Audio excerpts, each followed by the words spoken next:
Hey guys, this is another video. One more Aspie thing that I want to clarify. I got a very good response from my previous video, which I am really grateful because usually when I want a video to give me feedback, I move it a little bit more. I like send it on my newsletter or something. This one I just posted and I got very good feedback. So thank you for everybody that talked to me about it.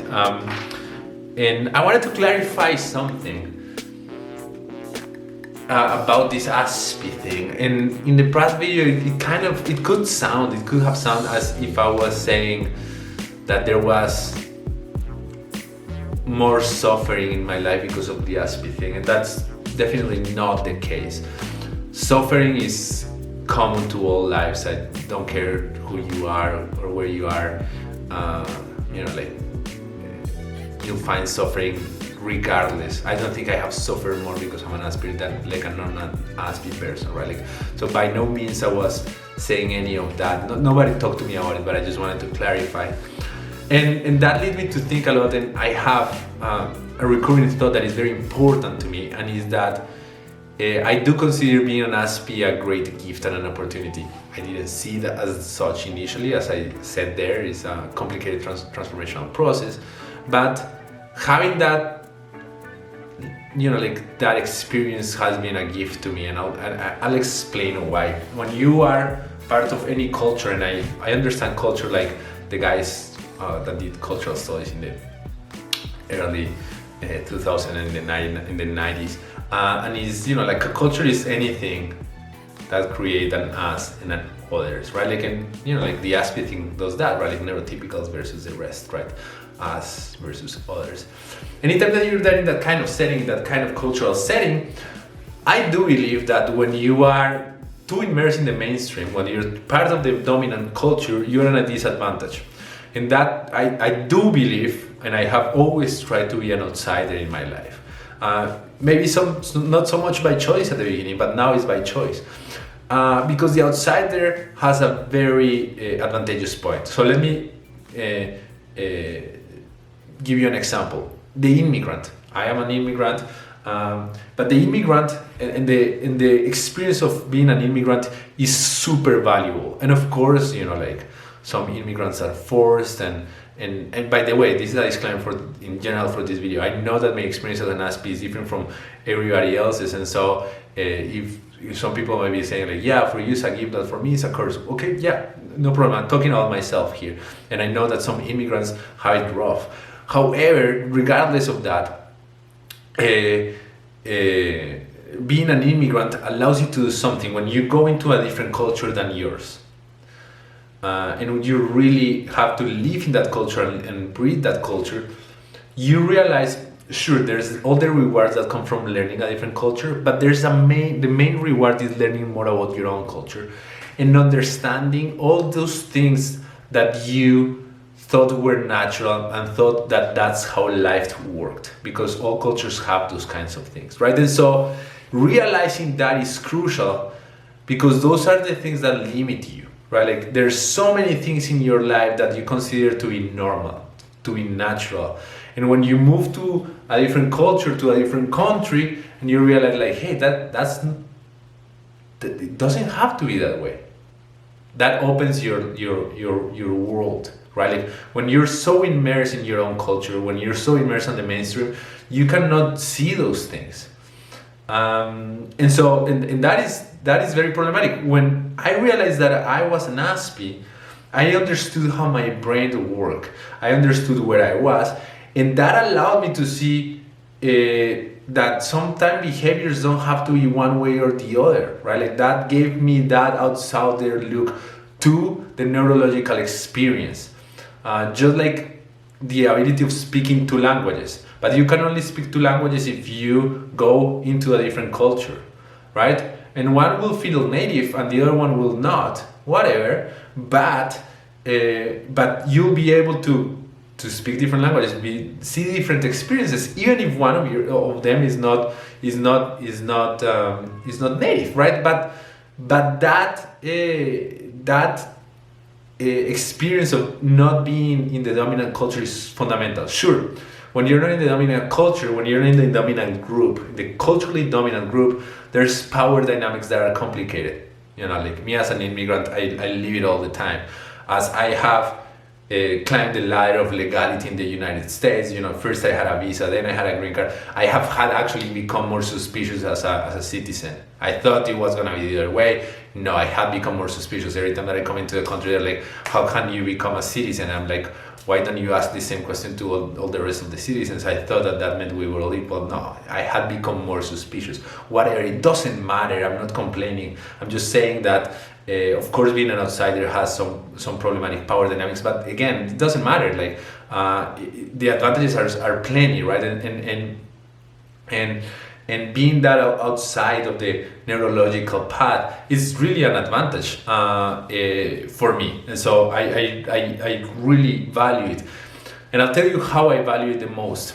Because I have an advantage that the main culture doesn't have. First, the people that live here on the main dominant culture, what we call neurotypicals, that's silly. I'm sure there's 700. I'm sure that is over like a gross simplification, and there's 700. There are different types of neurological experiences there that we just haven't been able to discern very well, right? Like, so that's a disadvantage in itself. But that's people that think like, oh yeah, I function normally. They don't know how their brain works. I know how my brain works, and I can help myself a lot, and I can know how to be more intentional in my communication with other neurological experiences. That's an advantage, right? That is an advantage. In order of knowing for you to know what you can become, you have to know who you are. And when you're too close in the mainstream, you cannot see that, because you cannot see the artificiality of the constructions, right? Like as in your culture, right? Like as in the culture of an immigrant, you cannot see that like we do this here in the United States kind of because. Right, like, or we do this in like the United States, Colombia, whatever.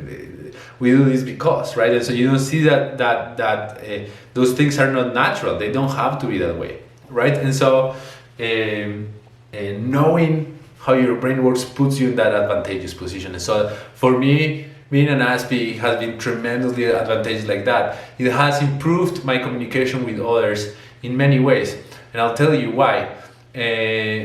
Not because, you know, like one of the things that most people do is like the need to accommodate the outsider. Nah, not because of that, but because one of the things that I have realized is that I have had to be a lot more intentional, and this has happened really in the past year and a half, in listening better. You know, there's this thing that people with high emotional intelligence tell us all the time, and it's the difference between sympathy and empathy. And I understood that intellectually, but I think I now understand it experientially. And it's when you're trying to empathize with somebody, when you're trying to feel what they're feeling, you're kind of always gonna fail a little bit, because you cannot really feel what they feel, but you can sympathize. And sympathizing is very important, because what you have to do for that is to understand the reasons, the experience of that person, really understand what their emotions are, really make sure that person feels heard, that you're saying like, yeah, I hear you, this is what's happening for you, am I right? And once you do that, then you can start having a conversation. And that's brutally important for me in my line of work.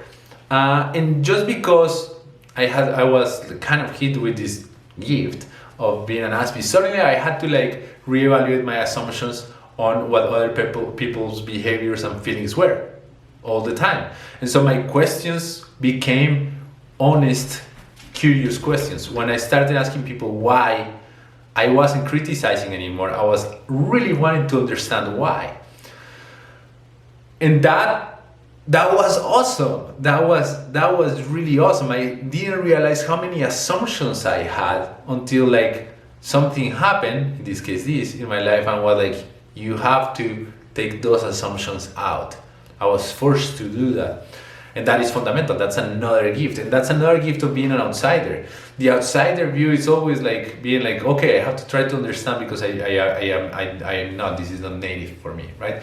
And so yeah, so that's one of the things that I wanted to say. Like the Aspie thing for me is a real gift, and I'll finish with two ideas that I think are important here, and is that of, again, it's a little bit around the idea again of cultures and languages, but when you can be outside, when you're outside and you can learn two languages, even if one of them is not native, you learn not so much about your language, about the other person's language, but you learn about yours a lot more, right? Like, and you also learn how limited you are by just thinking by just being native in your language. You're never gonna be native in another language, never, unless you really are. But you know, like if you're like 30 like me, 30,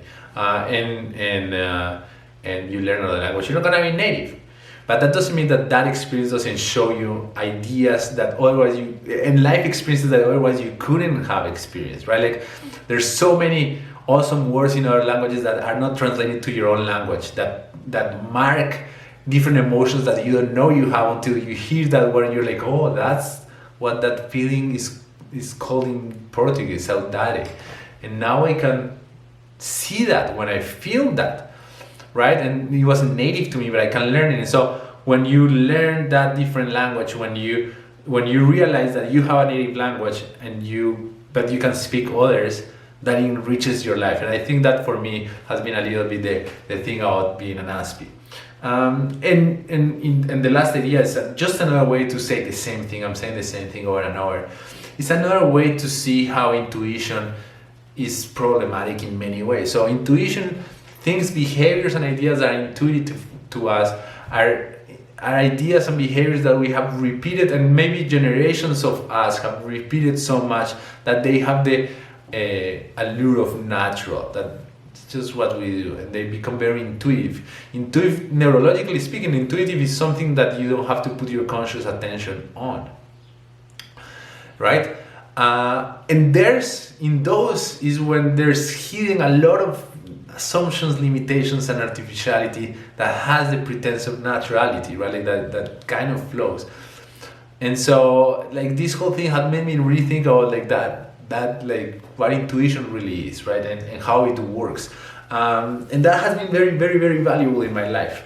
And so that is it. That's what I wanted to say. Again, I know that my experience is only mine, but I do this experiment with my clients and athletes all the time. When something negative happens to them, even if it's negative, I ask them to like, how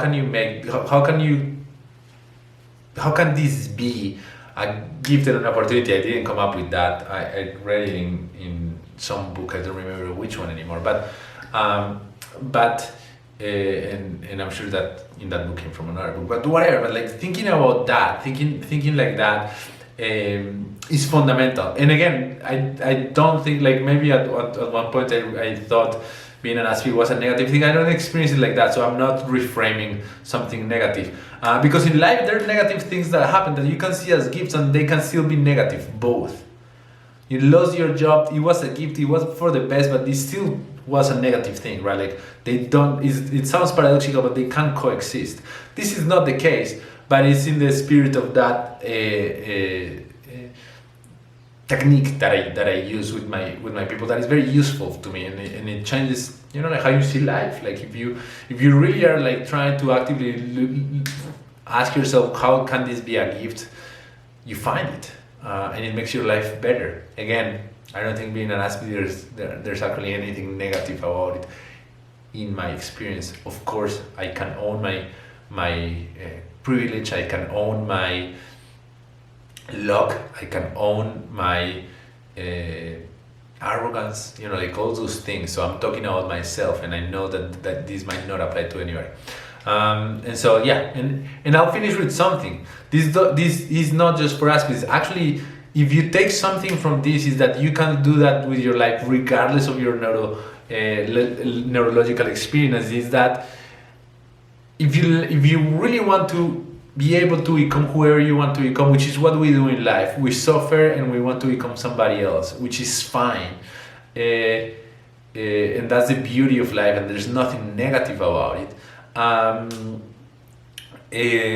you have to know who you are, and you have to know how your brain works, and that is awesome. Like, do that for yourself. Don't think that your behavior, like, don't normalize your behaviors. Analyze them, right? Like, analyze your behaviors, analyze how you function, so that you can be where you want to become, right? Like, that is such a gift. And so if you get something out of this video, like, this is a video for non-Aspies, actually, right? In the sense that, like, hey, there's other experiences. I'm putting you in the side of the other.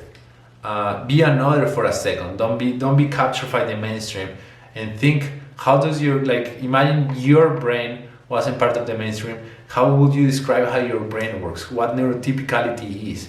And that will help, like, make your life better automatically. So anyhow, I hope this helps, and